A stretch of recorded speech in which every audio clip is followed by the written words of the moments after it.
Just run you through some of the stocks that we've been looking at today, and particularly let's look at Cadila and that stock news coming in that it had received a US FDA warning letter for 2 of its plants.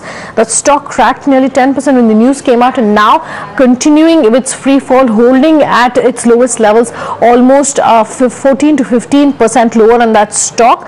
And I'm being joined by Sarabjit Kour to give us a better perspective into really what this is going to mean for Cadila. Sarabjit, I want to start by getting a sense of how much of a hit we can really expect on Cadila. The stock has been taking a big knock on trade today, but that management is saying that it doesn't really have any APIs that come out from that particular plant. I just want your perspective on that. See, definitely API is not a big hit. It's Moraiya, I mean the formulation plant, which is a hit because formulation is business, though they have done a couple of site transfers, that could be the part of the business which could get impacted in a short duration. But overall, they have done a couple of site transfers, and they have other facilities which have come in and they have taken US FDA. So overall, from an asset base, it will not take a bigger hit, but over a medium term, but yeah, short term could see some hit coming in. So exact contribution coming in from that plant is not exactly known. So for that, I have to wait and speak to management actually. Okay, fair enough. But in terms of the exposure to the US, do you expect that could take further impact, because now the warning letter has come in? It will have to respond to that. It will have to wait for a further re-inspection. In the short to medium term, how much of an impact in the US itself are you expecting Cadila Health will take as a company? See, as far as my understanding goes, I think warning letter, it depends upon how companies respond, because some companies stop selling products once the letter is received.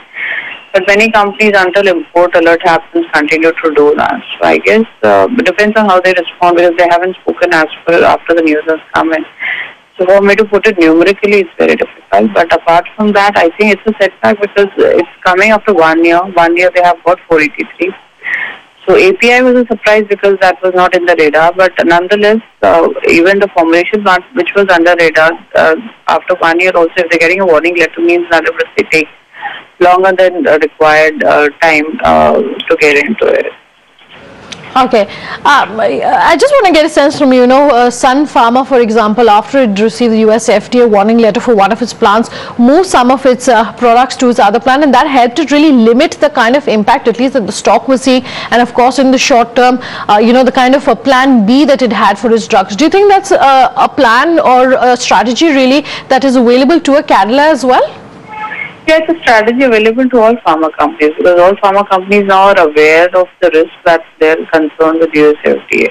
And that's the reason that even though they have to go through the procedure of making their plant compliant, in the meantime they go for site transfers and other things which they, according to them, can help manage their numbers also, and also make sure that they can, get out of the situation without much damage. So those definitely levers are available to all companies, and these are normal affairs actually for any company to go through. All right, Sarabjit, thanks very much for that. So we'll wait to see what kind of a plan B, if any, Cadila really puts in place, and that's Cadila for you today. Absolutely crashing in trade, 15% lower as we speak. Take a short break. On the other side, we'll continue focusing on the pharma space and connect with the management of Syngene to get a perspective of how the year really has been, and also talk about the IPO space. Do stay tuned.